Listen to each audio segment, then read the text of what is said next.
At the count of 3, 2, 1. Ladies and gentlemen, it is now officially this construction, and of course, the ceremony of groundbreaking is now officially on. Human ang pipila ka tuig nga pagkadilatar, masugda na gayud ang pagpatukod sa bagong building sa Cebu City Police Office kon CCPO sulod sa Camp Sotero Kabahog sa Gordo Avenue sa Dakbayan sa Subo.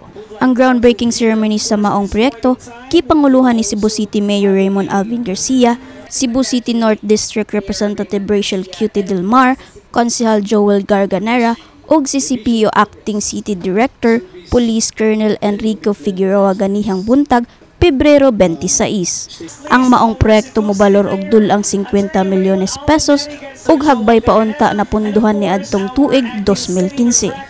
Nasud sa pandemic 2021 nahuman na lang ang pandemic.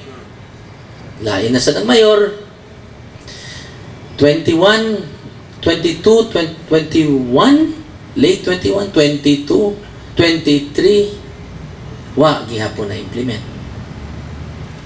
Bisag ready na ang tanan. Mag-uwan gani, magtuo gyud ang maong stasyon. And right now, here, we're doing this groundbreaking on a rainy day. As they say, mag-uwan gani, blessing.